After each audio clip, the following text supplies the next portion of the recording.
Hello और नमस्ते सब कोई के।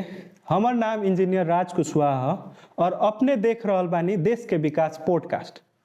और आज हमनी के बीच मधेश के लोकप्रिय नाम और हमनी के पहिलका मुख्यमंत्री, जी हाँ, first chief minister of Madhya Pradesh माननीय लाल बाबू राउत जी बानी। सर, स्वागत बा अपने के पॉडकास्ट में। धन्यवाद। अपने के हम धन्यवाद करे के चाहता नहीं कि अपने जेनजी पॉडकास्ट में आई नहीं है। अपने तो हम के अभिमान और पहचान नहीं, तो हम पहिलका प्रश्न अपने से पूछे के चाहता नहीं कि अपने के बाल्यकाल कैसन रहे मध्य प्रदेश में। अब बाल्यकाल तो अब एक सामान्य परिवार, किसान परिवार में जन्मल हूँ। एक लड़का है। अब ऐसे घर परिवार के हिसाब से कहल जाऊँ तो अब एक खाए पिए वाला परिवार से आदमी संबंध रखेला और परवरिश भी वही हिसाब से भइल। हमने 7 तक ले हमने गांव तक ही पढ़नी, 10 तक पोखरिया जौन जिला उचांगल माध्यमिक विद्यालय और इंटरमीडिएट और बैचलर खास करके ठाकुराम से हम पास करनी और मास्टर डिग्री अंग्रेजी में कीर्तिपुर काठमांडू से कैनी। ओकरा पर से अब यही पढ़ाई के सिलसिला में LLB भी कैनी। अब और अन्य जागीर में ही नहीं, टीचिंग प्रोफेशन में ही नहीं, राजनीति में अब देख रहा बने। वास्तव में कहब तो ये परिस्थिति ही निर्माण कैलक। का होला जी, कोनो हमनी के ऐसे एक राजनीति करे वाला परिवार से ही आदमी संबंध रखेला। अब गांव घर के भी रहला पर गांव के समाज के हिसाब से रहे, लेकिन दिल में एगो रहे भाई। अब थोड़ा आदमी अइलक जागीर में आइल तो इस सोचल कि मधेश के साथ विभेद बा, शायद एकरा पक्ष में खड़ा होई तो होके में तो ठीक रही कि मन में आए। तब न हम राजनीति करे के जब शुरू कहनी तो हमार अभी नगर पालिका में हम अब कह जाऊँ तो 11-12 बरस जब बाकी रहे तबे हम 2070 साल में हम राजीनामा देनी, टीचिंग प्रोफेशन से भी हम राजीनामा देनी। तो ऐसे मन में रहे तब न थाई जब छोड़ के हम राजनीति में ही नहीं, तो मन में तो कहीं ना कहीं तो वो किस्म के सोच जरूर रहे, तब हम छोड़नी। तो इस हिसाब से एक खास करके हमरा जी मधेश में जौन एगो मधेसी के साथ, यहाँ के दलित के साथ, यहाँ के मुस्लिम के साथ, यहाँ के उत्पीड़न में रहे वाला बहुत सारा समुदाय बा, ओकरा के साथ सरकार के राज्य के जो नीति बा तो विभेदकारी बा, पढ़ के समाज में महसूस करके ये आदमी अनुभव कैलक कि एकरा विरुद्ध में लड़े के चाही। वही हिसाब से हमने राजनीति में आए। जी सर, तो अपने अभी के समय में तो सोशल मीडिया बा, विभिन्न किस्म के स्रोत बा, तो अभी आइडियलाइज करल केकरो बहुत इजी हो गई बा। लेकिन अपने जब राजनीति में आईनी तो अपने के प्रेरणा के स्रोत के रहनी, केकरा अपने देखत रहनी की है? देखिए, अब MA का बा जे ऐसे हमनी के शुरू में नेवी संघ से जुड़ल आदमी रहे, नेपाली कांग्रेस के ही वोट देवे। लेकिन खास करके ये अपने देखल जाए जे 62-63 के मूवमेंट के बाद ओवरा 63-64 में मधेश जन विद्रोह हुई। तो मधेश जन विद्रोह के समय में ही हमने के हमरा पर्सनली हमने के पार्टी के राष्ट्रीय अध्यक्ष माननीय उपेंद्र जी से भेंट हुई। तो वो बेरा उनकर लिखल किताब या मधेश के मुद्दा पर बहुत सारा किताब के तत्कालीन लेखक लोग के अनुभव करके भाई जे ई चीज के विरोध में पढ़ल लिखल समाज एकरा विरुद्ध में ना बोली, ना लिखी, ना आगाड़ी बढ़ी तो के बढ़ी। मान लीजिए हम तो हमरा जैसन लोग हमरे समाज में कितना पढ़ल बा, हम तो 20 बरस तो अंग्रेजी के लेक्चरर रह के मान लीजिए हम रिटायर एथी कहनी छोड़नी, सेकेंड क्लास करीब के ऑफिसर रह के हम राजीनामा देनी। तो हमनी यही समाज के समझता नहीं ना, समाज में कहाँ विभेद बा, कहाँ जो राज्य के तरफ से जौन हो रहल बा जौन गतिविधि उ कितना ये न्याय संगत बा। तो उस समझे वाला तो कम से कम पढ़ल लिखल समाज में अगर होखी तो उ आदमी समझ जाई जे भाई जे ये किस्म के विभेद बा। तो उस सारा चीज़ आदमी में सोच आइल और तत्कालीन अवस्था में कहल जाऊँ तो इंस्पायरेशन उपेंद्र जी के संगत में गइला से भइल। और अभी हमरा लगता जे निरंतर रूप से हमरा यदि पार्टी में रहे वाला मरीज आंदोलन से लेके आज तक बहुत लोग आइला गइल, लेकिन हम ई पार्टिए में रहनी। तो ऐसे शुरू में भी मधेश के मुद्दा से जुड़ल जाए के पड़ी। हमरा तो यहाँ स्थानीय में रहे भागीनाथ गुप्ता जी रहे, वो लोग भी मधेश के अगुवाई करे, है ना। और साथ में अब लोग और भी जितेंद्र सोनल भइलेन, हाँ। तो ये लोग शशि कपूर मियाँ ये सब हमनी के एगो टीम रहे। स्वाभाविक रूप से हमनी के एगो मुद्दा लेके आगाड़ी बढ़ल गए। आज स्थिति ये बा, बहुत कुछ मिलल मधेश के।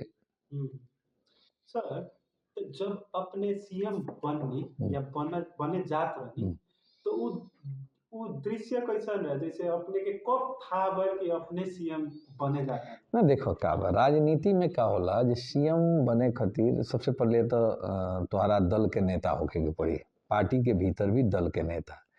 तो 2074 के चुनाव के बाद, प्रदेश के चुनाव के बाद हमनी के एगो अलायंस करके माने सीट के सहमति करके वो बड़ा तत्कालीन संघीय समाजवादी फोरम नेपाल जौन हमनी के पार्टी रहे, राजपा राष्ट्रीय जनता पार्टी जौन माननीय मोहन ठाकुर जी के नेतृत्व वाला पार्टी रहे, दोनों सीट बांट फाट करके लड़ल। तो लड़ला के बाद हमनी के पार्टी तत्कालीन संघीय समाजवादी फोरम नेपाल सबसे बड़ा पार्टी 29 सीट जीत के सबसे बड़ा पार्टी हुई और 25 सीट जीत के तत्कालीन जसपा जनता समाजवादी पार्टी नेपाल दूसरा सबसे बड़ा हुई। आई दोनों पार्टी मिल के सरकार बनौलो। तो जब हमनी के दल के नेता के छनौट रहे तो दल के नेता में हम निर्वाचित हुए नहीं। तो दल के नेता ही अगर बड़ा पार्टी बा और बहुमत मिलता तो उहे मुख्यमंत्री या चाहे देश के हक में प्रधानमंत्री बनेला। तो दल के नेता के चुनाव के बाद तो हम श्योर हो गए नहीं जे आए वाला दिन में हम मुख्यमंत्री होता नहीं। तो ये गुड न्यूज अपने के देले रहे केकरो फोन ना गुड न्यूज ना, तो दल के नेता तो लड़ाई होला ना, दल के नेता दल के भीतर प्रतिस्पर्धा होला ना, क्योंकि दया माया से थोड़े होला। अच्छा अच्छा, दल के नेता बन गए नहीं, दल के नेता तो दल के सदस्य लोग बा। मान लीजिए हम प्रदेश सभा एगो सदस्य यहाँ से तोनी के क्षेत्र से जीतल बानी, तो ऐसन ऐसन तो सांसद के बीच के नेता न होगे के बा। नेता तो दल के मेंबर के होला, प्रदेश सभा सदस्य संघीय सांसद लोग के कहें तो वो ओकर बड़ा दल के या चाहे सबसे बहुमत प्राप्त दल के नेता ही प्रधानमंत्री होला। तो स्वाभाविक बात बा जे हमार पार्टी बड़ा रहे, हमारा पास बहुमत सिद्ध करे के प्रदेश सभा सदस्य के संख्या रहे, तो स्वाभाविक बा जे हम मुख्यमंत्री बने। वो कोई का ये तो सरकार के बनावे के ये तो कोई भन कही या सुनाई या सुनला से थोड़े होला, ये कथा कहानी है। ये तो फेस करे के पड़ी, तो तोरा वो तो ताकत तो दिखावे के पड़ी ना जे भाई हमारा पास इतना सांसद बा। तो सांसद प्रमाणित करके जब हम सांसद संसदीय दल के नेता बनी तो हम तो स्वाभाविक बात बा जे सबसे बड़ा दल बनी तो हम मुख्यमंत्री होके एमे कोनो बेथी नहीं कि राजनीति तो खुल्लम खुला होला ना। जी सर, तो अपने जब 5 साल के टर्म एथी टेन्यूर में अपने के सबसे महत्वपूर्ण प्रोजेक्ट कौन सा बा जो अपने के बुझाला कि अपने के भी प्राउड फील होला? देखो भाई, सबसे बड़ा दूगो चीज लेके हम चलनी विकास। एगो जैसे कि पूर्वाधार के विकास भइल, जैसे रोड होखे, तुम्हारा नाला होखे, चाहे अन्य जो जैसे कि भवन निर्माण के काम होके एगो पार्ट होला।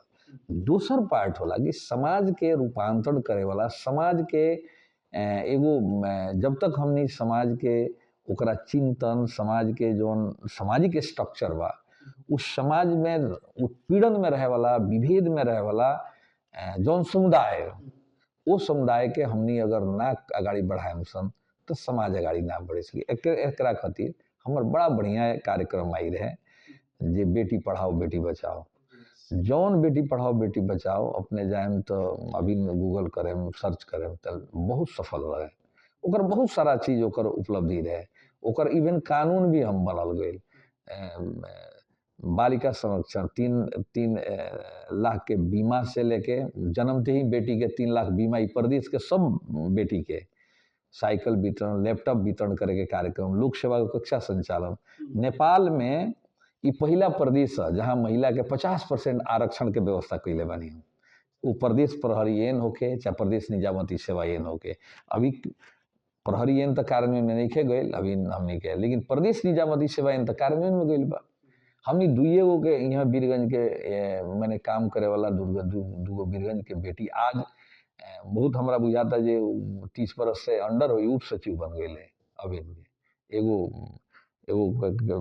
बिना अथी एगो पर्यटन में काम करे वाला, एगो है घरेलू में काम करे वाला, दूगो हमनिए के समाज के बेटी आज उप सचिव दर्जा हो गए। तो शायद वो 50% रिजर्वेशन ना रही तो ना होके सकी। तो हमरा कहे का मतलब का बा जे एगो तो ई रहे। दोसर हम देखता नहीं कि हमर लियावल कार्यक्रम बड़ा गौरव के फील होला जे भाई जे अभी कहबो तो यह प्रदेश है कि 3 गो विश्वविद्यालय बनल। अभी अपने के बगल में यह जगह में ये बीरगंज विश्वविद्यालय बा। बहुत आकांक्षी यहाँ के लोग रहे जे बीरगंज में विश्वविद्यालय बने के चाहिए। आज मधेश विश्वविद्यालय, आज LLB के पढ़ाई हो रहा बा, पब्लिक एडमिनिस्ट्रेशन के पढ़ाई हो रहा बा। हाँ, अभी जाएम तो जनकपुर में स्वास्थ्य विज्ञान प्रतिष्ठान होके अभी MBBS के पढ़ाई हो रहा बा। अन्य जो स्वास्थ्य से रिलेटेड अन्य जैसे कि BSc नर्सिंग लगायत के सब्जेक्ट के पढ़ाई हो रहा बा। तो वो भी एक बहुत बड़ा स्वास्थ्य विज्ञान प्रतिष्ठान भइला से बहुत बड़ा एक प्रदेश के लिए शिक्षा में एगो बहुत बड़ा उपलब्धि बा। तीसरा विश्वविद्यालय है कृषि विश्वविद्यालय, मधेश कृषि विश्वविद्यालय जो राजविराज में बा। तो ई तो गौरव करे वाला प्रादेशिक गौरव के योजना बा। तीसरा महत्वपूर्ण जौन कहला जे गौरव करे वाला काम, आज 7 प्रदेश में एकमात्र प्रदेश जौन पहचान के आधार में बनल बा वो मध्य प्रदेश है। मध्य प्रदेश आज मध्य प्रदेश बनल। ई मध्य प्रदेश ना बनो के वो बरा के तत्कालीन बड़ा दल खास करके नेपाली कांग्रेस नेकपा एमाले के नेतृत्व उस संविधान सभा से संविधान ले आयल तो प्रदेश के नामाकरण ना करे सकल जे मधेसी कहीं मध्य प्रदेश बनावे के अवस्था ना आ जाए। लेकिन वो प्रदेश में ओली जी के इच्छा के विरुद्ध में जाके प्रचंड जी के इच्छा के विरुद्ध में जाके प्रचंड जी तो उनकर पार्टी साथ दिलक अपने के वो बड़ा नेकपा एकीकृत समाजवादी माधव नेपाल जी के इच्छा के विरुद्ध में जाके अपने के शेर बहादुर जी के इच्छा के विरुद्ध में जाके वहाँ के उनका पार्टी के नेता लोग या संसदीय दल में बहुसंख्यक लोग मत दिलक। वो लोग ना चाहत रहे जे भाई ई मध्य प्रदेश बनो। तो उन लोग के इच्छा के विरुद्ध में जाके प्रदेश सभा के माननीय प्रदेश सभा से लोग मत दिलक। आज मध्य प्रदेश पर गर्व करे वाला मधेश आंदोलन के समय में अगर हमनी के सरकार बनता तो हमनी एकरा के प्रदेश के नामाकरण मध्य प्रदेश करम सक के हमनी के बाचा कोई नहीं सक। ई गौरव के योजना बा। अपने के हमारे समय में हर एक प्रादेशिक जौन अथी निर्वाचन क्षेत्र बा ओकरा में 5 किलोमीटर के पक्की रोड के कार्यक्रम बा। आज ओकरा के अपने के बताओ तो लास्ट ईयर जब KP शर्मा ओली जी प्रधानमंत्री रहे तो जनकपुर में वो जौन कार्यक्रम के शुरुआत कैले ऐसे ही उनका करे के ना मिली। जैसे कि प्रदेश की योजना अब संयोग का हो गई रहे जी सरकार के नेतृत्व कमजोर हो गई रहे। ओली जी के पूर्वाधार मंत्री सरोज जी ओली जी के ही पार्टी कर ले तो उसे बुला के लिए लग लो ठीक बा ले देश के प्रधानमंत्री कार्यक्रम के शुरुआत कैले। उनमें हम ज़्यादा निगेटिव कमेंट करे के पक्ष में नहीं की, लेकिन वो कार्यक्रम के शुरुआत करे वाला हमर सरकार रहे, हमरा नेतृत्व के सरकार रहे, तो ऐसे उ बाटे। चौथा अपने जाए तो देखल होकल हमरा जौन गर्व करे वाला जौन एथी बा जे ई प्रदेश के भीतर सबसे ज़्यादा कहेम तो कानून बना के हमनी के ई भी एगो प्रदेश निजामती सेवायन जौन काफ़ी मने कहीं जे प्रोग्रेसिव बा, काफ़ी संघीय जौन निजामती सेवायन आज भी संविधान अइला के इतना दिन लंबा बाद भी आज संघीय निजामती सेवा अभी बनल तो कूलिंग पीरियड के नाम में वो डिस्टर्बे हो गए। अभी अभी ओकरा उतना वो कार्यान्वयन में जाए के अवस्था में नहीं खे दिक्कत। दूसरा महत्वपूर्ण बात हम देख रहा बानी कि जौन हिसाब से जे अभी भी प्रदेश प्रहरीयन बनल, वैसे वो प्रदेश प्रहरीयन हमनी बनौला के बाद भी ओकरा जौन कार्यान्वयन ओली जी के, प्रचंड जी के, देवबा जी के जौन संघीयता विरोधी मनोभावना बा, प्रदेश मजबूत ना होको ओकर जौन सोच बा, उस सोच के चलते संविधान कार्यान्वयन होके अवस्था नहीं खे, संघीयता कार्यान्वयन होके के अवस्था नहीं खे। तथापि हमनी के ई महत्वपूर्ण एन सब लिए नहीं सन। इवन सही हमरा और भी गर्व करे के योजना हम बड़ा खुशी लगा था कि मधेश आंदोलन में शहादत प्राप्त शहीद लोग के बलिदानी दिवस जौन हमनी मनावे नहीं सन। बलिदानी दिवस आज भी माघ 5 गते एगो बलिदानी दिवस मनावल जाला। हर एक शहीद परिवार के 3-3 लाख रुपया के जौन हमरा शुरुआत कैनी, आज के दिन में बहुत सारा घायते लोग के भी आदमी दिया जाला। यहाँ हमनी के जिला के मुंशी पटेल जी बाड़े, वो जूडो शहीद बाड़े, उनकर मने कहल जाऊँ तो वैसे लोग मधेश के शान हो, तो वो लोग के भी हमनी के जूडो शहीद एगो शहीद के दर्जा दे के वो लोग के भी सम्मानित करे के माघ 5 गते जौन कार्यक्रम शुरू कैनी सन, काफ़ी ई फ्रूटफुल और शहीद परिवार के जागीर देवे के सवाल भी रहे। हमनी के शुरुआत के तो पहिलका निर्णय ही रहे जे शहीद परिवार एक जॉब कह के हमनी शुरू कैनी सन। बहुत सारा एकरा में कार्यान्वयन भी हमनी कैनी सन अपना समय में। तो बहुत सारा ऐसा योजना रहे जौन हमनी के कार्यान्वयन कैनी सन, जौन गर्व करे वाला बा ई प्रदेश के। जी सर, तो इतना सारा अपने के प्रोजेक्ट्स बताइनी जो सक्सेसफुली अभी चल भी रहल बा, अपने टेन्योर खत्म होकला के बाद भी कंटिन्यूड बाटे। तो हम एमे ई पूछे के चाहतानी कि अपने के टेन्योर में सबसे बड़का बाधा का रहे? का वो सेंट्रल गवर्नमेंट रहे, का वो ब्यूरोक्रेसी रहे कि अपने आदेश तो देता नहीं लेकिन ब्यूरोक्रेट्स ओकरा उतना हिसाब से पालना नहीं केवल, का वो बजट रहे, अब पैसे नहीं खे तो आदमी आगे काम कैसे करी? एमे सब करीब करीब बाधक रहा। पहले तक का बा जे ये मुल्क में इस संघीयता हम बार बार बहुत मंच पर हम यूज के बानी इस शब्द जे ये देश के शासक, चाहे वो कम्युनिस्ट शासक होके, प्रधानमंत्री होके या चाहे कांग्रेस के होके, इस सब के लिए संघीयता तो ले आई, लेकिन संघीयता ये सब के लिए अनवांटेड बेबी हो गई। अनवांटेड बेबी जन्मावत भी नहीं खे, माने सॉरी जन्मला पर से एकरा के मारल भी नहीं के जा सकत, एकरा के पालन पोषण भी नहीं के कइल जा सकत, ई बना देले बा। का बा जे मुल्क में संघीयता आ गई तो संघीय शासन प्रणाली के देखबो तो अनुसूची जौन प्रदेश के अधिकार के सूची बा तो 6 अनुसूची 6 के 1 में देखबा तो प्रहरी प्रशासन और शांति सुरक्षा प्रदेश के माथत में होके के चाहिए कह के बा। लेकिन इस सरकार सबके कहीं नीति के वजह से, कांग्रेस और कम्युनिस्ट के नीति के वजह से आज प्रहरी प्रशासन कहीं प्रदेश के माथत नहीं है।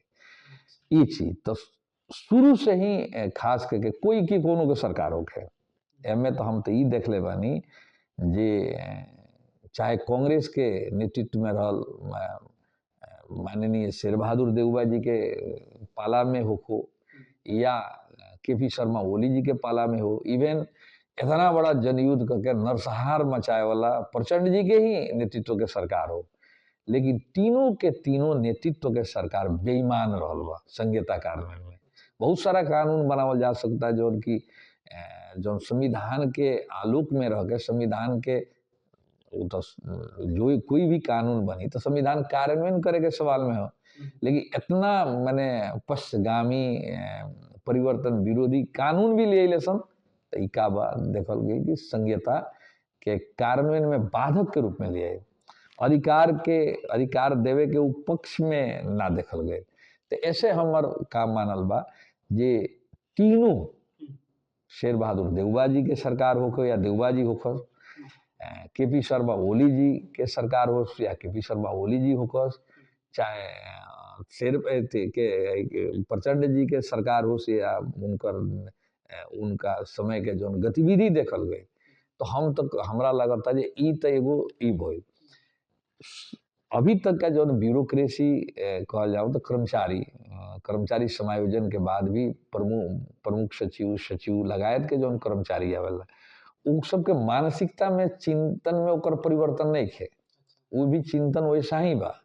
चिंतन माने वो हमनी के बार बार हम फील ई कहनी जे ई कार्यान्वयन करे में एकनी के लागत है जे हमनी के जौन बाप दादा से जौन अधिकार हमनी के प्रयोग करला होते हैं, तो देश में शासन कइल ई देश के जौन आरे के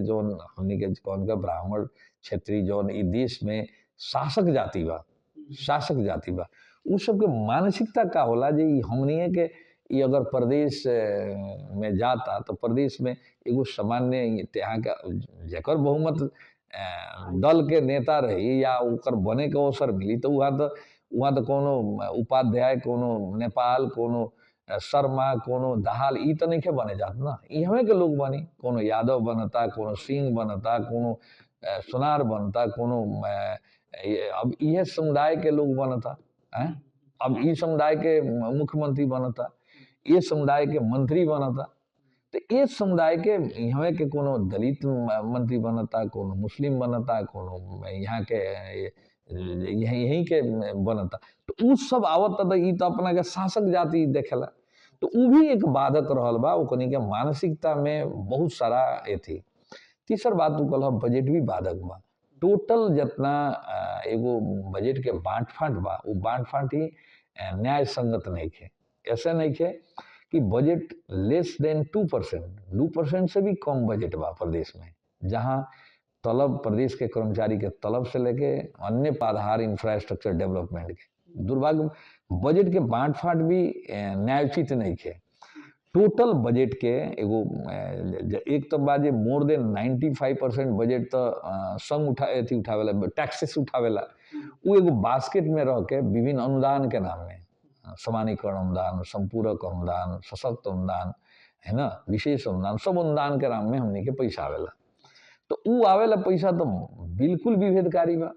बोला संघीयता में गईला पर मेजर प्रोजेक्ट, बड़ा प्रोजेक्ट, केंद्रीय एगो नीति तैयार करके बनल बजट तो संघ के मार्फत होके के चाहिए, बजट होके के चाहिए, जबकि अभी के हिसाब से 70% बजट संघ के पास बा, मोर देन 70%।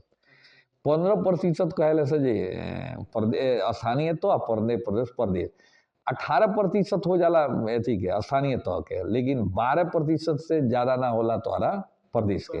एक तो 12% में 7 माने बाटे प्रदेश एथी 7 वटा, 2% से ज्यादा बजट नहीं है। 70% से ज्यादा और विभिन्न नेशनल इंटरनेशनल जौन अनुदान सब बा, जौन बहुत सारा मुल्क डोनेट करला, उ सब केंद्र के माथत बा, तो उ सब के पास तो दुनिया के बजट बा, लेकिन बजट कहाँ खर्च करे के बा, स्थानीय तौर में प्रदेश में खर्च करे के बा। लेकिन उ एकनी के इतना माने गलत यहाँ सोच चिंतन बा जे उ पैसा संघीयता में तो मुल्क तो गए, लेकिन चिंतन बा तो वह एकात्मक केंद्र की ही चिंतन बा, जौन चिंतन ई बाधक है ई प्रदेश के डेवलपमेंट के लिए, प्रदेश के संघीयता कार्यान्वयन के लिए ई बाधक रहल। तो जैसे अपने मतलब उतना बाधा होकला बावजूद भी इतना अच्छा प्रोजेक्ट अपने निकाल देनी, ओकरा ला तो हमें के पूरा मधेश ही अपने के लाइक धन्यवाद करे के चाहता। अब हम थोड़ा आवे के चाहता नहीं कि जैसे पहिलका टेन्यूर में कथी होला कि सब चीज नया रहेला, तौर तरीका देखे के पड़ेला, उ ब्यूरोक्रेट से समझे के उ लोग के मनोस्थिति समझ के काम करे के पड़ेला। तो 5 साल तो कब निकलेला था ना लागेला, या फिर पहिल का 1 साल 1.5 साल तो समझे ही में चल जाला। अब जब अपने 5 साल वहाँ रह चुकल बानी, अगर बिहान के दिन में अपने के पूरा एगो फेयर टेन्यूर मिलता, तो ऐसा का प्रोजेक्ट्स बा जो अपने कर सकता है? सबसे पहले तो तू एगो बात कल जे शुरू के दिन, हम शुरू के दिन के बताओ तनी, अनुभव बताओ तनी। शुरू के गईनी तो जैया 2074 फागुन 3 गते, है ना, बीरवार के दिन है, हम शपथ लेके गईनी। तो कोठा में गईनी तो एगो एगो एगो पलंग रहे, ओमे एगो एथी रहे, ओकरा पर एगो डसना रहे, बेडशीट रहे, एगो ऊपर के एथी में आर्मी सब सुरक्षा वाला रहले सन, ना खाना पकाए वाला ना खाना खियाए वाला ऐसा रहे। नीचा हम जवन की करीब करीब हमारा बुझाता है 1 साल से ज़्यादा एगो सोफा सेट आ एगो टेबुल से बैठ के हमनी काम कैनी। हम बताओ तनी वहाँ एगो मुख्यमंत्री निवास में ही कार्यालय करके उतना ना, गाड़ी तो हमरा बुझाता जे हमरा 9-10 महीना के बाद एगो नया गाड़ी किनाइल हमरा। लेकिन वो गाड़ी पहले वो सब पुराना मॉडल के गाड़ी संघीय सरकार भेज दिले रहे प्रदेश में, तो कोनो कोनो कार्यालय के गाड़ी रहे, वो कार्यालय के गाड़ी पुराना रहे। तो मुख्यमंत्री चले वाला तोहरा तजुब हुई कि काठमांडू से हम एक बार चलनी, अब गईनी तो 3 कोने में गाड़िए बंद हो गई। अब पाछे आर्मी के मान लीजिए हमारे तो पीएसओ रहेला, तो आर्मी के जमदार रहेला, पुलिस के सही थानेदार रहेले सन। अब दोनों गोड़ा उतर के वहाँ से अनी सन, एगो पुराना दोसर के हमारे मुख्य न्यायाधिवक्ता दीपेंद्र झा जी, उनकर गाड़ी में हम जनकपुर अनी।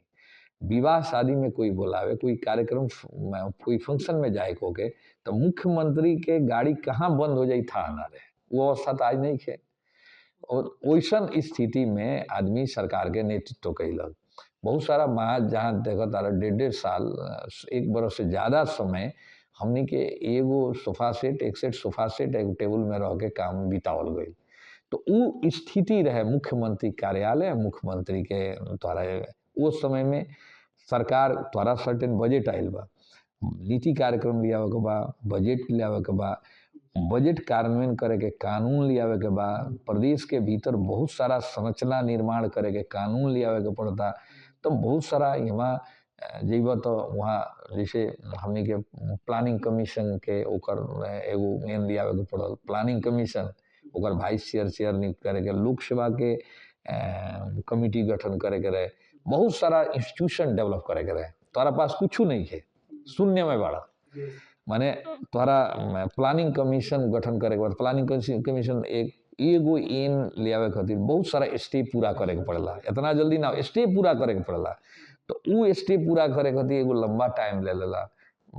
विधेयक के कैबिनेट से भेज के समिति में जाला, समिति में छलफल होला, ओकरा बाद बहुत प्रक्रिया पूरा करके वो स्थिति में सबके कारण लोक सेवा के, निजामती सेवा, प्रहरी एन लगायत के बहुत सारा एन हमनी निर्माण कैनी सन। तो निर्माण करे में तो निश्चित रूप से तो बहुत सारा हमनी के समय आयल, झंझट रहे, कुछ रहले ना रहे। अब तो तोरा गाड़ी के बात करनी है, रहे के जगह ना रहे। बोला तो एगो एगो एगो मुख्यमंत्री प्रदेश के जौन कार्यकारी प्रमुख होला, एकरो से बड़का पद तो नहीं है प्रदेश में, वो कार्यकारी प्रमुख के पुराना गाड़ी एगो रहे के सोफा सेट वो माने एगो वो टाइप के प्रोविजन बा, है ना। अभी एक बेर आई रलक है जौन राप्रपा के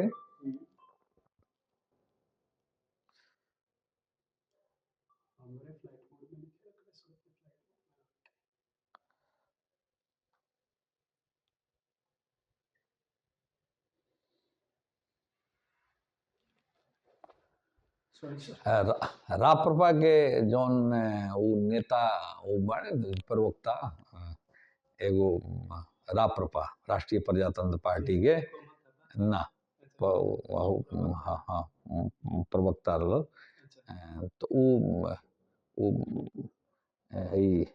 बहुत भाषण सुनना कर।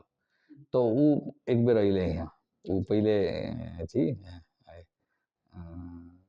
हमरा अथी में जे मुख्यमंत्री को यो छ त्यो छ बेड महंगो यो हम चल हम बात अथी से किचन से लेके अपना बेडरूम से बाथरूम तक देखा देनी जे देखा जी मुख्यमंत्री प्रदेश के कार्यकारी प्रमुख हाँ कार्यकारी प्रमुख के अवस्था ई बा। तो हमरा कहे के मतलब का बा जे शुरू के दिन में तो बहुत सारा चीज के कमी रहे ना, आज कमी नहीं खे। इवन कोई मंत्री के पास गाड़ी के कमी नहीं खे, इवन उप सचिव शाखा अधिकारी तक गाड़ी चलल बा, लेकिन हम ही नहीं जब मुख्यमंत्री चढ़े के गाड़ी ना रहे। तो पहले कभी में तो अवस्था फर्क बा, बहुत सारा चीज स्रोत साधन हो गई, बहुत सारा चीज इंफ्रास्ट्रक्चर हो गई, बहुत सारा चीज में न कार्यालय ठीक न कहल जाऊँ न बैठे वाला निवास ठीक, सारा मंत्री के उहे अवस्था रहे। लेकिन आज सबके वो फैसिलिटी इंजॉय करता। जी सर, तो एमे दूगो चीज आवता, जैसे अपने कहनी है कि एगो साधारण एगो मतलब निमन रूम ना रहे या कार्यालय ना रहे, तो हम कथी हम इमेजिन भी नहीं की करे सकत कि वैसा कुछ होई। कैसे कि अभी हमी के वार्डा ऑफिस भी वेटिंग हॉल रहेला, सोफा के सेट बा, काउच सब बाटे, आपने कहता नहीं ऊ तो ऊ इमेजिन से भी बियॉन्ड इमेजिनेशन बाटे। आ दूसरी का चीज कथी बा कि उ समय जब प्रदेश आयल, प्रदेश मध्य प्रदेश या फिर सातु प्रदेश आयल, तो अपने के कथी फर्क रहे कि सबके उतने प्रॉब्लम झेले के पड़ल कि अपने के तंका विशेष मतलब एथी रहे। एक चीज का रहे कि सबके प्रॉब्लम तो कॉमन प्रॉब्लम रहे, लेकिन मध्य प्रदेश कुछ ज्यादा ही थोड़ा समस्या फील करे, क्योंकि कि मध्य मूवमेंट के कारण इतना बड़ा संघीयता आयल। रहल बात कि 7 प्रदेश में 6 प्रदेश तो केपी शर्मा ओली जी के नेतृत्व के पार्टी वो बड़ा नेकपा रहे। प्रचंड जी और ओली जी दोनों लोग मिल के चुनाव लड़ रहे, मतलब तत्कालीन नेकपा ए माले और नेकपा माओवादी दोनों मिल के लड़ रहे। वो बड़ा तो स्वाभाविक रूप से कमोबेश 2/3 के सरकार रहे। आ 2/3 के सरकार सिर्फ केंद्र में कमोबेश थोड़ा कम रहे, लेकिन उतना तक रहे, इतना मेजोरिटी, कंफर्टेबल मेजोरिटी। दूसर बात का रहे कि एक प्रदेश बा है, माने प्रदेश तत्कालीन प्रदेश अब तो मध्य प्रदेश हो गई बा, वो बड़ा प्रदेश 2 बा है। सारा प्रदेश में नेकपा खास कर कम्युनिस्टे के सरकार है। तो वो लोग के सरकार तो एमे हमरा अपॉर्चुनिटी भी रहे, चैलेंज भी रहे। अपॉर्चुनिटी का रहे कि हमरा बोले खातिर ओली के परमिशन ना चाहिए, तो उसे हमरा 7 प्रदेश में एकमात्र प्रदेश ही रहे कि जहाँ एथी के ओली के सरकार के विरुद्ध में संघीयता कार्यान्वयन करे खातिर हम मुद्दा दिले रहनी एथी में सर्वोच्च अदालत में, संवैधानिक बेंच में। सबसे ज्यादा कोनो अभी हिम्मत भी ना करे, आज तक भी वही अवस्था बा, कोनो प्रदेश हिम्मत नहीं के लिए संघीय सरकार। लेकिन प्रहरी एन के सवाल में, कार्यालय हस्तांतरण के सवाल में, अधिकार प्रत्यायोजन के सवाल में, मैंने आधा दर्जन से ज्यादा आज भी सम्मानित सर्वोच्च अदालत के बेंच में उबा। तो उससे हमरा अपॉर्चुनिटी क्या रहे कि कोनो भी बैठक होके, जैसे कि प्रधानमंत्री के अध्यक्षता वाला 7 प्रदेश के मुख्यमंत्री लगायत के, प्रदेश के प्रमुख सचिव लगायत संघ के जितना सचिव, मंत्री, प्रधानमंत्री, जितना संवैधानिक अंग बा ओकर प्रमुख के बैठक करे वाला जो बैठक वाला अंतर प्रदेश परिषद के बैठक जौना के चेयर प्रधानमंत्री कर, तो उ बैठक में हम बोली तो हम तो अलग रही, एगो हम तो दूसरा पार्टी के रही।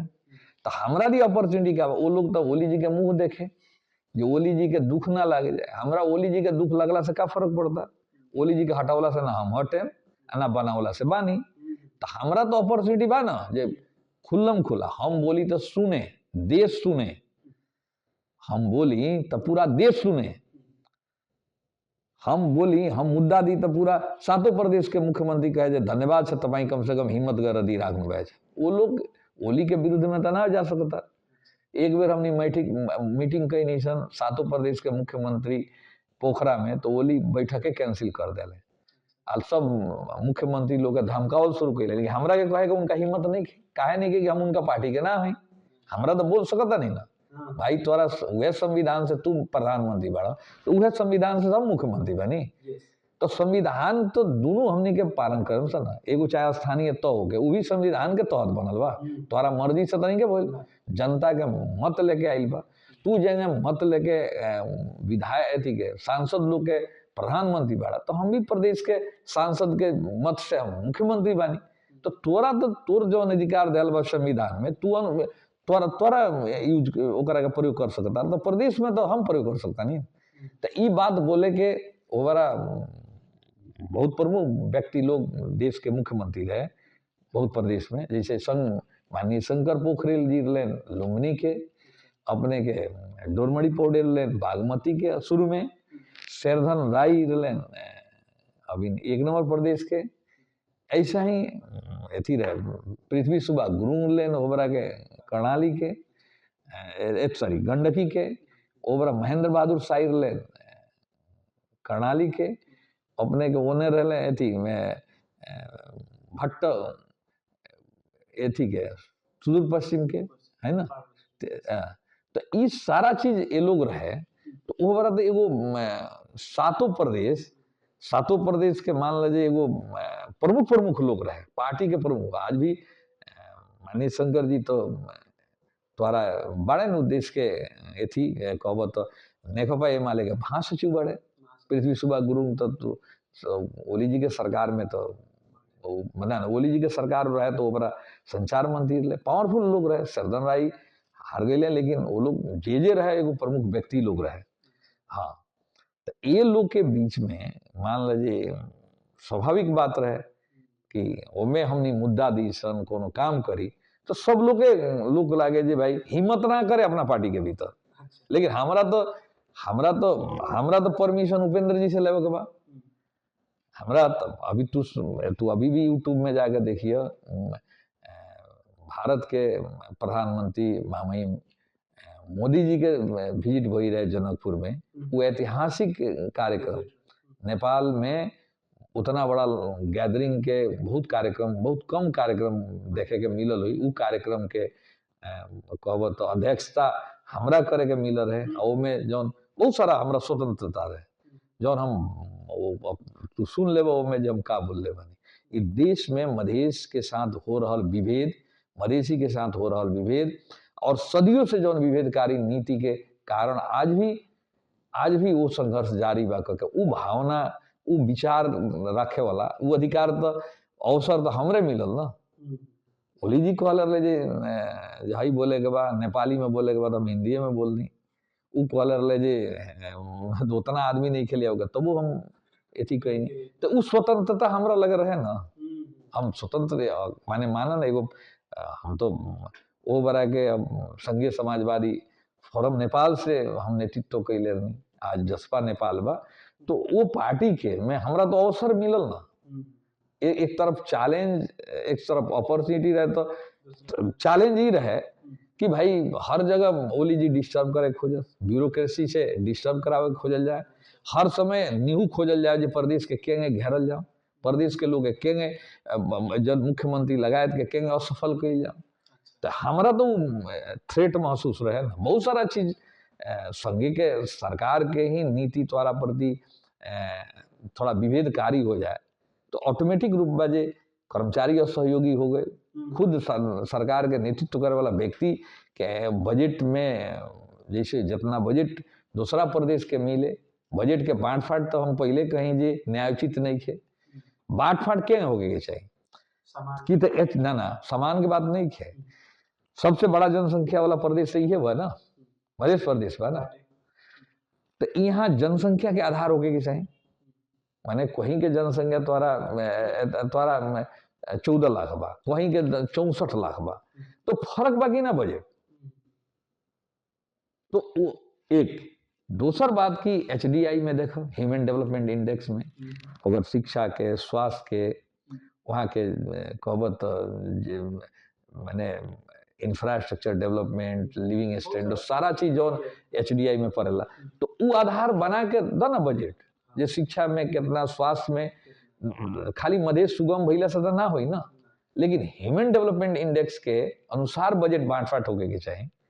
तो वो चीज में हमारा साथ तो विभेद होइल बा ना उ कर्णाली के मिल जाए, सुपा के मिल जाए, लुम्बिनी के मिल जाए, लेकिन मध्य प्रदेश के ना मिले तो दुख लगी कि ना, तो दुख लगबे करे। तो सर एमे अपने जैसे केपी शर्मा ओली के नाम लेनी है, आदमी के कहल जाला कि एगो मिस्टेक से आदमी के सीख जाए के चाहिए, समझ जाए के चाहिए, लेकिन जब मधेश जन आंदोलन भयल तो उ बेरा भी सरकार में के रहे प्रधानमंत्री के रूप में केपी शर्मा ओली। जब हेतना बड़का है नरसंहार बैल का जेनजी प्रोटेस्ट में ई पाली सरकार में के रहा तो एमएलए के उ केपी शर्मा ओली। तो अब ए से ऐसा आदमी के या ऐसा पार्टी के तो देशे के बहिष्कार करे के चाहिए नु, पर माहौल कुछ अलग बाटे। माहौल नहीं के, माहौल अभी ओली जी के रिजल्ट आई ना जैया फागुन 21 गते के बाद तब पता चल जाए देश में सबसे बदतर अवस्था बा तो नेकपा एमाले के बाद बहुत कम सीट अगर जीतबू करी तो बहुत देश में कम सीट जीते वाला बहुत। उ तोरा जौन 64 साल में पहिलका संविधान सभा में जौन चुनाव हुए रहे, जौन हैसियत केपी शर्मा ओली के पार्टी के रहे, नेकपा एमाले के रहे, ओकरा से अच्छा नहीं खे अभी, खाली नहीं खे कल जा। अगर ठीक कहल जे अभी के स्थिति में नेपाल में सबसे ज्यादा मधेश विरोधी, मधेसी विरोधी, परिवर्तन विरोधी, संघीयता विरोधी अगर कोनो पार्टी है तो नेकपा एमाले, एमे कहीं शंका नहीं की। आज कुछ दिन पहले बालेन झापा में गई तो ठीक बा बालेन के साथ और लड़ाई बा, तो मधेसी के जौन एगो कल्चर, मधेसी के ओकर स्वाभिमान, मधेसी के जौन संस्कृति पर जौन निगेटिव कमेंट कैल, बार बार वो सबके नेता के भी कालो अनवार, अपने शंकर पोखरेल के सुन रहे कालो अनवार मधेसी सब ऐसा ऐसा मधेश आंदोलन चलत रहे तो रुख बाट 2-4-5 गोटा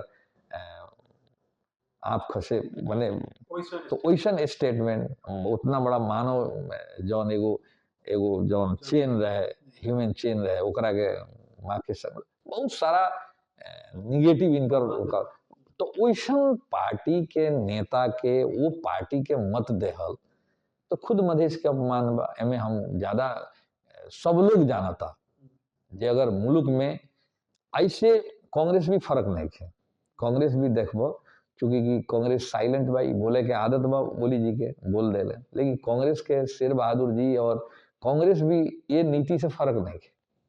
मधेश के तो कांग्रेसों के नेतृत्व कैले बा ना, तो कहाँ मधेश के लिए उस एथी रहल बा लंबा समय। और 2048 साल के बाद निरंतर अभी तक तो सबसे ज्यादा कांग्रेस से शासन कैले बा।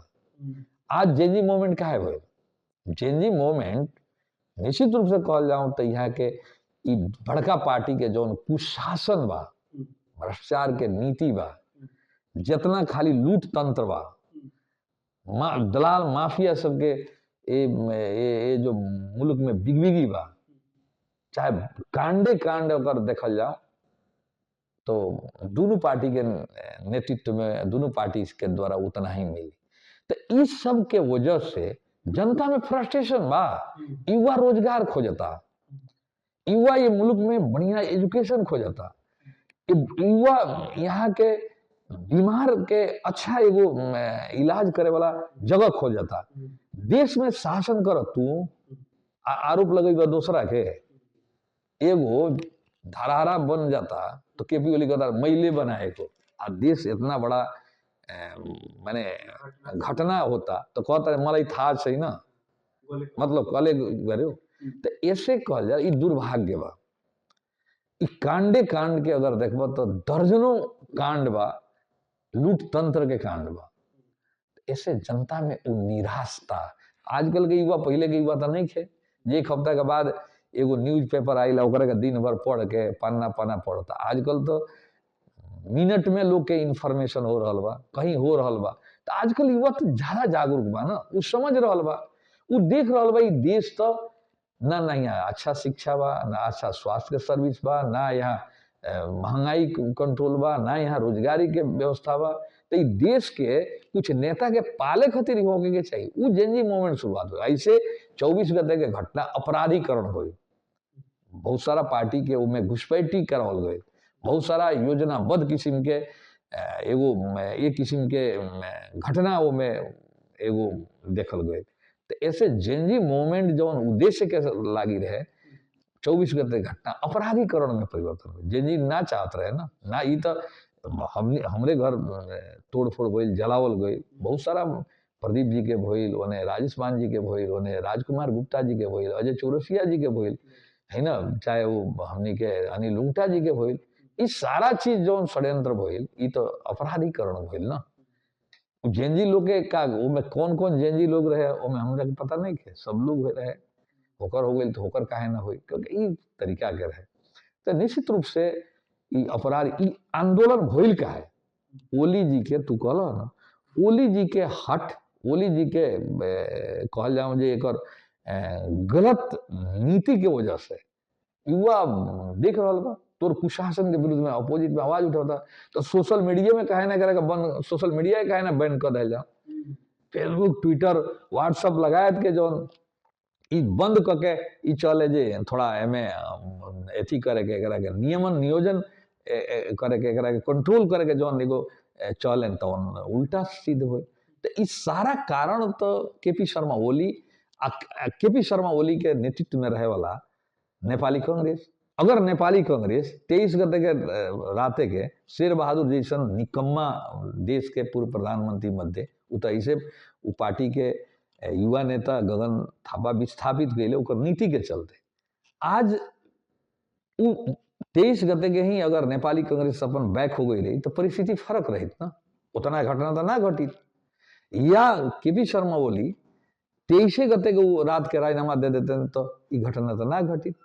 लेकिन हट जब तक वहाँ एथी ना कहना जे जब परिस्थिति खराब हो गई अपने मराए के अवस्था आ गई तब ये राजीनामा दे के नेपाली सेना के जहाज पर भागे के पड़ल ना। तो कारण के हो, कारण तो केपी तू बात कर ठीक कल जे केपी शर्मा ओली हर एक देश में पहले भी देख ले बजे संविधान के धजिया उड़ा के दू बेर प्रतिनिधि सभा डिजोल्व करे के नहीं थी, इतना बड़ा कुपात्र के पार्टी के जितावल तो हमनी खुद दोषी रहे सन। ये आपराधिक मानसिकता के लोग सत्ता में केहूँगा टिकी, देश के लूट के, देश के बंधक बना के, देश के कंगाल करके हैं, फिर कहेंगे बहुत बड़ा हमनी के नेता बड़े, देश बड़ा बहुत बड़ा निर्माण बलो, वह स्थिति शेर बहादुर जी के बा, प्रचंड जी ओकरा से फर्क नहीं, सब तो देखल गई का रहे कैसन रहे। तो ई सब के कुशासन से जनता आतंकित होके प्रताड़ित होके ई सब एगो आक्रोश जेनजी मोमेंट सिर्फ युवा सब के मोमेंट ना रहे, जेनजी मोमेंट तो करोड़ों नेपाली के आवाज रहे। ऐसे ओकरा जौन होके के चाहिए आज भी जौन जेनजी मूवमेंट के जौन उपलब्धि आज हमरा तो वो अभी भी नहीं खेला। अब फिर का भइल जे कुछ स्ट्रेंथ में फर्क हुई, कुछ पार्टी के स्ट्रेंथ कमजोर है, कुछ के थोड़ा नया बात थोड़ा मजबूत हुई हो सकेला, लेकिन कोई ऐसा पार्टी नहीं के सिंगल पार्टी जौन ओकरा नेतृत्व में सरकार बनावे के अवस्था बा आज भी नहीं खे। तो क्या हो सकता फिर वह तरीका, वह निर्वाचन प्रणाली, वह शासकीय स्वरूप, वह किस्म के जौन एगो काम करे के जौन प्रणाली बा एगो तरीका बा, तो उससे का तात्विक भिन्नता बा बता दो, कुछ नहीं के होके वाला। तो ऐसे ही मुल्क के बंधक बनाए वाला मुल्क के हम तो आज भी कहता नहीं कांग्रेस एमाले जैसन पार्टी के नेपाल लीग कम्युनिस्ट पार्टी के ये सब के गलत नीति या नियत, देश सिंगापुर बनाउने फलाना बनाउने, अरे भाई नेपाल लाई नेपाली बनाई दो ना, नेपाल लाई नेपाल नहीं नेपाली गर्व गर्न सकोस् जे मेरो देश नेपाल हो। रोजगारी को लागि मलेसिया, कतर, दुबई, सऊदी जागिर खोजे के लिए जाए के हामी गर्व गर्ने जे हामी नेपाली हौं। नेपाली नेपाली को गर्व गर्ने पार्टी के रे हामी बनाऊ न। यी नेता सबके तो नेपाल में ही नेपाली सब कहे जे भाई यो मेरो नेपाल हो, हामी नेपाल का स्वाभिमानी नागरिक हो। तो वातावरण के बना दी जे सरकार के नेतृत्व करला ओकर जिम्मा ना, यहाँ के युवा के रोजगारी करे के उद्योग धंधा बना दो, अच्छा शिक्षा प्राप्ति करे खातिर अच्छा कॉलेजेज यूनिवर्सिटी बनाओ, यही उपचार करे खातिर दिल्ली बॉम्बे या यूरोप अमेरिका कहीं विदेश गैला के जगह में यही स्वास्थ्य के बढ़िया से बढ़िया इलाज हो, तब ना नेपाली गर्व करी। यहाँ के इनकम बढ़ा दो, ये यहाँ के लोग के शिक्षा स्वास्थ्य के कितना में जनता के सुविधा हो सकता, वो किस्म के बढ़ावे के पड़ल ना। आज बहुत सारा लोग बाजे बीमारी हो जाता तो मरे के अवस्था आ जाता। हाँ, अपना बेटा के अच्छा पढ़ावे के बाद शिक्षा देवे के बाद तो कि तो हमनी के मित्र राष्ट्र भारते जाए के पड़ी, कि तो बांग्लादेश जाए के पड़ी, कि तो पाकिस्तान जाए के पड़ी, कि यूरोप जाए के पड़ी, अमेरिका जाए के पड़ी, ये जाए के पड़ी। तो के जिम्मा ली? देश के सरकार के नेतृत्व तू करता रहो, अब बाहर के लोग आके एक के जिम्मा देबो। तो ऐसे ही मुल्क के दुर्भाग्य बा जे आज तक ई बूढ़ा नेतृत्व के जो लोग बा, बूढ़ा हरेक माने अभी तक, अब तो खैर परिवर्तन कुछ गईल बा। नेपाली कम्युनिस्ट पार्टी के में प्रचंड जी, नेकपा एमाले में ओली जी, खैर कांग्रेस में तो अभी थोड़ा चेंज होईल बा। सर जैसे अभी सोशल मीडिया के हमें ये बात कोई नहीं है सन, तो अभी सोशल मीडिया में या फिर एगो युवा में जो ऊपरे ऊपरे से ग्राउंडिंग कुछ नहीं के एगो हल्ला बाटे। तो ई इलेक्शन में फाल्गुन 21 गते के इलेक्शन होके जा रहा इलेक्शन में जसपा नेपाल के लोग काहे भरोसा करो, काहे वोट दो? देखो भाई, एगो काबा हमनी के जाने के पड़ी। हमनी के ये मुल्क में अगर संघीयता आइल बा, संघीयता के पिता के रूप में माननीय उपेंद्र जी के पहचान बा। ये मुल्क में आज संघीयता प्रदेश में हमनी के पार्टी के सरकार नहीं के, कांग्रेस के ही सरकार बा कभी, लेकिन संघीयता कभी भी कांग्रेस के एजेंडा ना रहल बा। ये माले के नेतृत्व के सरकार में जइबो, अभी प्रदेश 1 में जइबो तो ये माले के नेतृत्व के सरकार बा। अभी जइबो बागमती में तो कांग्रेस के नेतृत्व में बा। फिर लुम्बिनी में जइबो तो उहे कांग्रेस माले के नेतृत्व में सरकार बा, चाहे गंडकी हो गए चाहे कहीं हो गए। लेकिन उस संघीयता ले आवे मधेश आंदोलन ना, मधेश आंदोलन जौना के नेतृत्व तत्कालीन माननीय उपेंद्र जी कैले, ओकरा बाद फिर आंदोलन हुई, ओकरा पर संयुक्त आंदोलन हुई, ओमे माननीय भान ठाकुर जी, माननीय राजेंद्र महतो जी लगायत के दल के मधेसी दल के नेता के नेतृत्व में भइल आंदोलन से ना आई। आज उस संघीयता के बेनिफिट केकरा मिलल? खाली तो मधेश के जनता के तो नहीं मिलल, सबके मिलता, पूरा देश के मिल रहा बा। तो ये सारा चीज मान लीजिए उतना बड़ा उपलब्धि, एक उतना ही ना, आज मुल्क में तू देखत होगा हर एक कार्यालय में जा, आज मधेसिया के जितना उपस्थिति तू देख रहा बड़ा कर्मचारी के रूप में जा, तो चाहे प्रहरी प्रशासन में हमरे तोरा PSO हमरा बुझाता जी अभी एथी लेके तालीम लेके कंप्लीट कर गए, असई से भी इंस्पेक्टर हुए श्याम यादव। तो वैसन बहुत सारा अभी तू कार्यालय में जेबो, मधेसी लड़का मधेसी युवा आज काथी हो रहा बा, आज आ रहा बा कार्यालय में जात। आज जितना तोरा पालिका सब में जाता, आज प्रशासकीय की जेब तो सब मिली मधेसी मिली, आज मिल रहा बा ना। तो केकर उपलब्धि है? ये मधेश आंदोलन के उपलब्धि है। ये केकर उपलब्धि? हमनी के आंदोलन जसपा नेपाल, तत्कालीन मधेसी जन अधिकार फोरम नेपाल लगायत के, चाहे वो बड़ा जौन वो बड़ा तमोलुपा रहे, सद्भावना रहे, ये सब के आंदोलन मधेसी आंदोलन, तो वो नेतृत्व करे वाला पार्टी आज दो पार्टी हमनी के, जसपा नेपाल और लोसपा नेपाल, लोकतांत्रिक समाजवादी पार्टी में जनता समाजवादी, ये दोनों पार्टी बड़ा पार्टी मिल के मधेश के आज ये जसपा नेपाल बनल बा। तो आज देखो तो संवैधानिक व्यवस्था की वजह से जैसे कि विभिन्न आज जौन हमनी के जौन ये हो रहा बा, कंपटीशन हो रहा बा, लोक सेवा आयोग होके चाहे प्रहरी होके, वो जगह में समावेशी के हिसाब से जौन एगो विभिन्न जौन अधिकार प्राप्ति भइल बा, क्लस्टर वाइज जौन एगो रिजर्वेशन के जौन प्रोविजन भइल बा, तो मधेश आंदोलन के दिन है ना, मधेश आंदोलन के दिन ना, जे आज आज आज आज विभिन्न सब निकाय सब में आज मधेसी के, दलित के, है ना, विभिन्न जनजाति समुदाय के, ई चाहे मुस्लिम के, ई जौन एगो रिप्रेजेंटेशन हो रहा बा, तो ई मधेश आंदोलन के देन ना, ई केकर देना, ई चीज संविधान में जौन अधिकार मिलल बा, ऐसे हमनी के संविधान अधूरा अपूरो कके आ चाहे इनकम्प्लीट बा।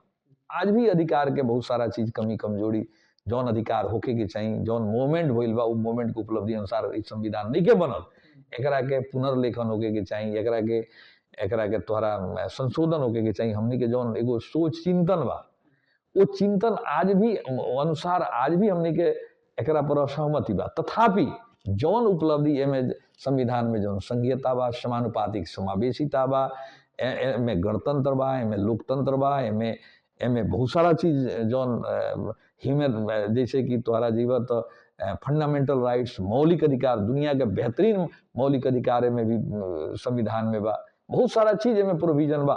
जौन जौन जौन ई उपलब्धि है, ई उपलब्धि के रक्षा करते हुए थप उपलब्धि के लिए हमनी कह रहल बानी। आज इस संविधान में जौन एगो बात बा, आज प्रदेश लगायत के बहुत संरचना बा, समानुपातिक समावेशिता के उपलब्धि बा। आज बहुत सारा जगह में शायद मधेश आंदोलन ना भई रही तो जौन क्षेत्र बहुत सारा चीज रहे कि इस सबके मधेश में मधेसी ही के संख्या कम देगा। आज भी फिर उन्हें नीति बा, माने जैसे कि राष्ट्र सभा में जइब तो सबसे बड़ा जनसंख्या वाला मधेश प्रदेश है और सबसे कम वाला कर्णाली है। तो कर्णाली में जइब तो वहाँ भी जौन होके के चाहिए नंबर होके चाहिए राष्ट्र सभा के लिए, ओकरा में फर्क नहीं। तो ये बहुत सारा चीज बा जौन की विभेदकारी बा, नहीं चाहते हैं सब, लेकिन एकरा के रक्षा करे खातिर भी संविधान में जौन मिल गई बा, ओकरा के रक्षा करते हुए थप उपलब्धि के लिए संघर्ष करे खातिर भी हमनी के पार्टी के मजबूत होइल जरूरी बा। हमरा बुझाता ये मुद्दा, पहचान के मुद्दा, ये जौन प्रादेशिक संरचना जौन बोलल बा, उ बहुत विभेदकारी बा। ओकर भी हमनी के चाहतनी सन एगो स्ट्रॉन्ग एगो संघीयता होखो ई मुल्क में, ओकरा खातिर भी हमनी के मजबूती होइल जरूरी बा। अगर हम अपने के बताओ के चाहता नहीं जे अगर पहला संविधान सभा से संविधान बनल रही तो ये संविधान से काफी प्रोग्रेसिव रही, काफी अच्छा रही। लेकिन जब दूसरा संविधान सभा के चुनाव 2070 भइल तो मधेसी फोर्स जौन रहे, परिवर्तनकारी फोर्स रहे, इवन माओवादी जौन एगो क्रांतिशाली पार्टी रहे, ओकर जौन फोर्स रहे एकदम कम हो गए। यथास्थितिवादी शक्ति जौन परिवर्तन विरोधी शक्ति, चाहे वो नेपाली कांग्रेस होके चाहे नेकपा एमाले होके, ये परिवर्तन विरोधी जौन शक्ति रहे वो मजबूत होके आई। जौन का नतीजा का भइल कि राज्य पुनर्संरचना आयोग के जौन रिपोर्ट रहे जे 10+1 के जौन एगो स्टेट के संरचना रहे, उस सब कार्यान्वयन ना हो सकल। बहुत सारा संविधान में जौन ऐसा प्रोविजन डालल बा जौन विभेदकारी बा, आज भी मधेश के और मधेसी के साथ यहाँ के रहे वाला उत्पीड़ित समुदाय के साथ भेदभावपूर्ण बा। तो उस सब के रक्षा के लिए भी, उपलब्धि के रक्षा के लिए भी, अथप उपलब्धि के संघर्ष के लिए भी हमनी के जरूरी बा। राइटली सेड सर। तो जैसे अभी तक पिछला जब से हमनी के जन आंदोलन, मधेश जन आंदोलन भइल बा, तब से जब संविधान बनल उ हिसाब से आगे बढ़ल, तब से एगो वरिष्ठ नेता बाड़न जौन की संविधान के जरावत लन या फिर हमनी के मतलब विरोध करते आइल बानी सन, उ आजू आके कथी स्टैंड लेता रन कि हमनी के संविधान जोगावे के चाही। तो ई अपने के दोहरो चरित्र के अपने कैसे देखतन? के कहल ये अपने के जैसे प्रतिभा यादव जी मतलब शुरुए से तो संविधान के अपने ही के पार्टी में से जुड़ के संविधान के विरोध करते आइल बानी। ई इलेक्शन जो फाल्गुन 21 गते होके जा रहल बा, एमे उनकर स्टेटमेंट कथी बाटे कि संविधान जोगावेला हमर ए कैंडिडेंसी बाटे। देखिए का बा, अब उनका जोगावला से ना जोगी या ना ये थी हुई। अब इनका बा अगर संविधान एगो चीज का बा जे एगो अभी इनका देखल गईल बा जे ये मुल्क में जौना हिसाब से जौन संघीयता के समाप्त करे खातिर, परिवर्तन के समाप्त करे खातिर बहुत सारा चीज लागल बा। संविधान तो आज भी हम कहता नहीं जे उहे ओली जी, उहे देउबा जी, उहे प्रचंड जी के लिए आवल, हमनी के तो ओकरा प्रदीप जी भी रहलन में आंदोलन में जे भाई ये संविधान अधूरो बा अपूरो बा ना, लेकिन उस संविधान के आज भी बा उ पक्ष बा, लेकिन दुर्भाग्य ई बा जे लोग का रक्षा करे सके जौन मैथी लेकपा माले जैसन पार्टी ओकरा लिए तो घाड़ो हो गई बा, संविधान घाड़ो बा। खैर ठीक बा, अभी के स्थिति में संविधान के यथास्थितिवादी जौन शक्ति बा तौना तौन तौना के हम देख रहल बानी जे जौन आज जौन एगो कह रहल बा जे भाई जे हमनी के ई करतानी सन, हमनी के ई बचावे खातिर, एगो बात हो सकता, लेकिन आज के दिन में भी ओकरा से महत्वपूर्ण बात ई बा कि संविधान में जौन त्रुटि बा, संविधान में जौन स्वाभाविक रूप से हमनी के जौन संविधान स्वीकार करतानी सन, इस संविधान स्वीकार हमनी के बाध्यात्मक स्थिति बा, चूंकि कि संविधान के बहुत सारा जौन धारा उपधारा में जौन व्यवस्था बा ओकरा के कार्यान्वयन करे के आज तक करीब करीब 2000 कहब तो 72 से आज तक 10 बरस हो गई ना संविधान। एमे तो संविधान में जौन की एकरा के जौन एगो पुनरावलोकन के एकरा के कई जरूरी हो गई बा ना, संविधान के एगो पुनरावलोकन करके एकरा के समिति बना के संशोधन के आवश्यकता बा ना। तो ठीक बा, हमरा ओकरा में ज़्यादा कमेंट करे के नहीं खे, लेकिन एक बात जरूर बा कि हमनी के सबके संविधान के जौन अधूरो बा अपूरो बा एकरा के कंप्लीट करे खातिर भी जौन एगो शक्ति बा, परिवर्तन संविधान के ही समाप्त करे वाला जौन शक्ति बा, उस शक्ति के विरुद्ध भी एकत्रित होइल जरूरी बा। हमरा लागता जे एमे हमनी के सबके कोई आदमी संविधान के केपी ओली जी कितना संविधान के रक्षक होवन तो वो जानत, समय में ज़्यादा नहीं कि सब लोग जानता। शेर बहादुर जी कितना एकरा प्रति ईमानदार रहल बड़े, कांग्रेस कितना पर ईमानदार रहल बा, कितना कल के दिन में ईमानदार हुई, अभी भी विगत के अनुभव से नहीं लगत जे हमरा उतना ईमानदार हुई। प्रचंड के अवस्था उहे बा। तो अपने के हिसाब से जैसे अपने जो संघीयता के बात रखनी है कितना वो महत्वपूर्ण बा हमी के मध्य प्रदेश या मधेसिला, तो अपने के हिसाब से जसपा नेपाली पाली के फाल्गुन 21 के इलेक्शन में कितना को सीट लेके आवता? देखो भाई, ये तो हमने के अच्छा करे सर, हमने दूगो पार्टी लोसपा नेपाल और जसपा नेपाल दोनों पार्टी मिल के जौन मधेश के एगो शक्ति बा, उस शक्ति मिल के एक होके लड़ रहा बा। अब ई कितना आई ना आई हमने अच्छा करम सर, ई विश्वास बा। अब नंबर में कहल तो मुश्किल बा जे भाई कहाँ जीते कोई हार जाला, हारते कोई जीत जाला, चुनाव के बहुत सारा चीज ओकर फैक्टर होला, लेकिन हमने अच्छा करम सर, ई विश्वास बा। अच्छा, अब ए पर हम कथी ऐड करे के चाहता नहीं, अपने तो एगो कोनो नंबर ना देनी, ठीक है अपने कहनी है, लेकिन अगर से ज़्यादा एमपीज अपने के पार्टी के आवता या मधेसी पार्टी के आवता तो कितना फायदेमंद रही हमी के मध्य प्रदेश ला? देखो एगो का बा जे हमनी के जौन मधेश आंदोलन से उपलब्धि बा, बहुत सारा उपलब्धि बा, संघीयता बा, समानुपातिक समावेशिता बा, चाहे जौन एगो मौलिक हक के बहुत सारा चीज प्रोविजन बा, वो संविधान वो तो उपलब्धि के रक्षा करके थप उपलब्धि जितने तो मजबूत रह जाए, इस संघीयता विरोधी पहचान विरोधी उपलब्ध जितना संविधान में प्रोविजन बा ओकरा का विरोधी जौन एलिमेंट बा, तो अपने के हाथ मजबूत रही तब ना वहाँ लड़ाई लड़े। अब तो लड़ाई क्या हो गई, अब हमने के चुनाव के बाद ये लड़ाई तो पार्लियामेंट के लड़ाई हो जाए, तो वहाँ अपने मजबूत रहे तब न संघीयता। आज भी अपने देखो मैं रासपा जैसन पार्टी वो शुरू से कह रहा बा, रासपा जौन पार्टी बा जौन की ओकर बुनियादी जौन ओकर सैद्धांतिक ओकर आधार का बा, सैद्धांतिक आधार विहीन पार्टी बा। दूसरा भाषा में कहल जाऊं जे ओकर सिद्धांत का बा, जेएनजी मूवमेंट के बाद एगो अगर देखल जाऊं तो देश में सुशासन विकास एकरा बारे में कुछ नहीं है, लेकिन वो मुल्क के कहाँ ड्राइव करके ले जाए, ओकर सामाजिक लोकतंत्र बा कि लोकतांत्रिक समाजवाद बा कि पूंजीवाद बा कि बहुत सारा चीज जो मोडालिटी बा, तो ओकर कहाँ जाए के थी बा।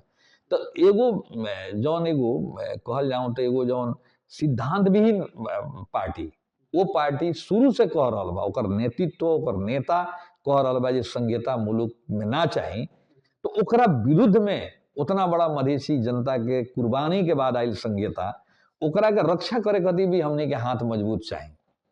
और जौन पार्टी शुरू से ही संघीयता के नइखे ओकरा के पचावे सकल, वो पार्टी के विरुद्ध में आंदोलन करे खातिर भी तो हमने के चाही ना।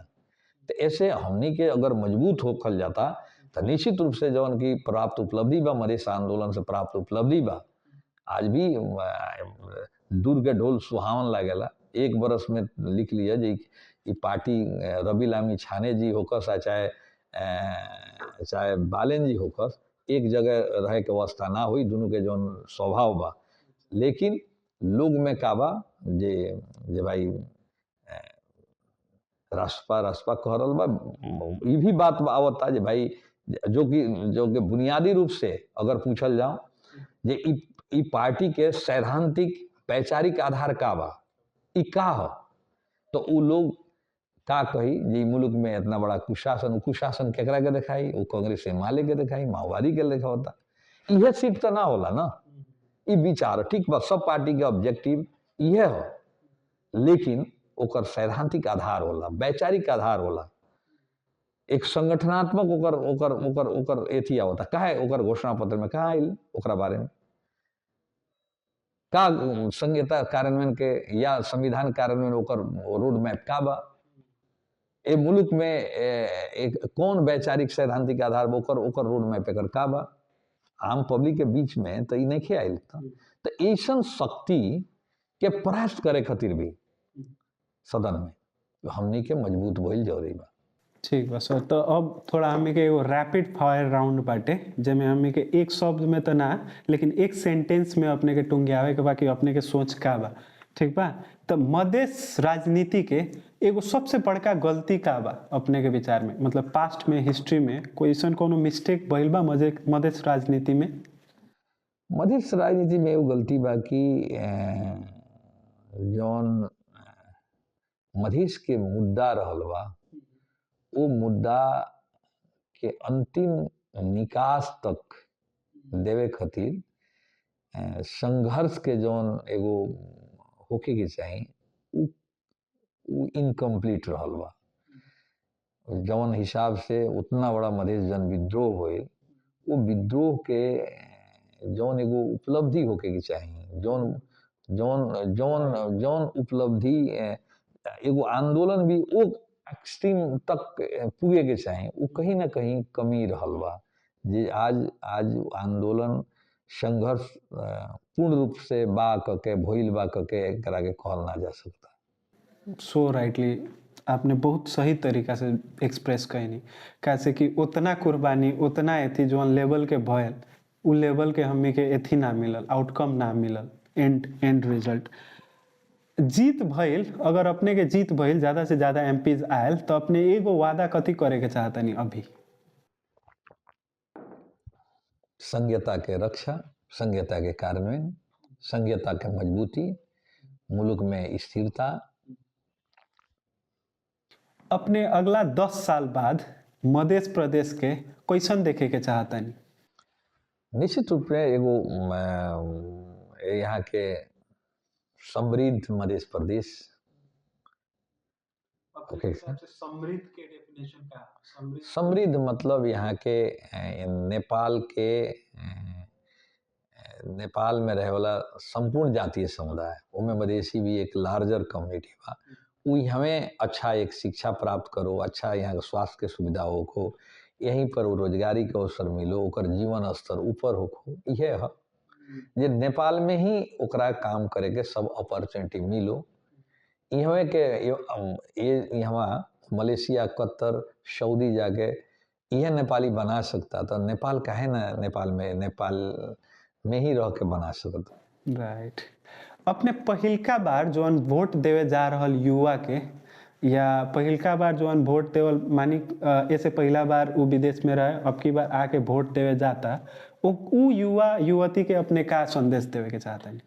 कम नहीं देखो, सबसे बड़ा अभी के जौन युवा बा युवती बा वो काफ़ी पुराना जनरेशन से काफ़ी कॉम्पिटेंट बा, काफ़ी उ एगो समाज के ओकरा पास ज्ञान बा।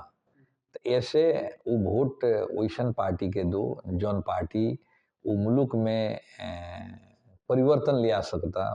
मुल्क में जौन मधेश जन विद्रोह या बहुत सारा आंदोलन से जौन प्राप्त उपलब्धि बा, उपलब्धि के रक्षा करते हुए मुल्क में कैसे एगो स्थिर सरकार बनी, एकरा पर युवा युवती गंभीर भइल जरूरी बा। ओकरा तरफ वोट देहल हम कहें जे उ पार्टी के वोट देवो चुनो।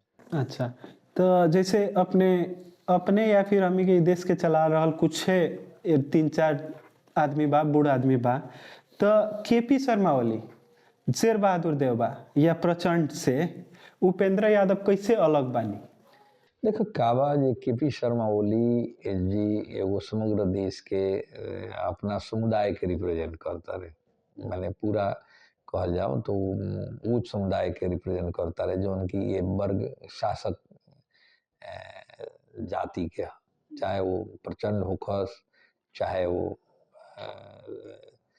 शेर बहादुर जी होखस, चाहे ओली जी होखस, तीनों एक ही समुदाय, एक ही माने कहल जाओ तो लोग आवता जो उनकी पहाड़ी समुदाय। लेकिन मधेश मूवमेंट के ड्राइव करे वाला मधेसी के जौन मधेसी इस सदियों से इ मुल्क में अपना ही देश में विभेद के शिकार होकत आवता, एकरा भी एक सम्मानजनक नागरिक के अधिकार मिले के चाहिए। एक किस्म के आवाज उठाए वाला तो उपेंद्र जी होंगे ना, वही उनका ही नीति, उनका ही एगो नेतृत्व में पहलका मधेश जन विद्रोह हो रहे ना। तो ऐसे कहे का मतलब विद्रोह के नेतृत्व करे वाला, स्थापित जौन यथा स्थिति में रहे वाला जौन कहल जाओ एगो बड़ा दल के नेतृत्व के जौन चिंतन बा, ओकरा में क्रांतिकारी लिया, क्रांति के मार्फत से माध्यम से उतना बड़ा ये मुल्क में एगो एगो एगो कहल जाओ एगो संघीय शासन, संघीय लोकतांत्रिक गणतंत्र के बनाए वाला तो उपेंद्र जी हों। ये संघीयता तो ना एमाले के डिक्शनरी में रहे ना कांग्रेस के डिक्शनरी में रहे ना माओवादी भी तो जातीय स्वशासन के बात करे ना, जातीय स्वशासन वो भी संघीयता के पक्ष में ना रहे। तो ऐसे उपेंद्र जी एक से फर्क बढ़ले बा। तो लास्टली सर, ई देश के जनता या ई प्रदेश के जनता जसपा नेपाल के काहे वोट करो? हम पहले भी कहनी है जे मुल्क में संघीयता के रक्षा के लिए, संघीयता के मजबूती के लिए, संघीयता के कार्यान्वयन करे के लिए, ये मुल्क में रहे वाला उत्पीड़न में रहे वाला समुदाय मधेसी, मुस्लिम, थारू, दलित, पहाड़ के जनजाति के अधिकार सुनिश्चितता के लिए, पहचान के लिए, वो करे के वो समुदाय के संविधान में ही जौन व्यवस्था बा ओकर सही रूप से समानुपातिक समावेशी के हर एक राज्य के तह तबका निकाय में जौन एगो प्रतिनिधित्व के लिए एकरा के कार्यान्वयन करे के लिए भी आज के जो आवश्यकता बा, ये आवश्यकता के लिए भी हमने के जसपा नेपाल के नेतृत्व के या मजबूत भइल ई जरूरी बा। थैंक यू सो मच सर, अपने जेनजी के पॉडकास्ट में आए नहीं।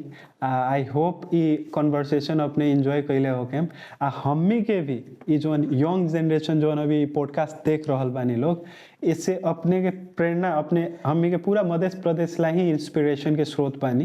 तो और ये कंटिन्यूड अगर अपने के पार्टी अगर सत्ता में आवता या फिर एमपी ज़्यादा से ज़्यादा आवता तो मधेश के हम्मी के अच्छा ही हुई।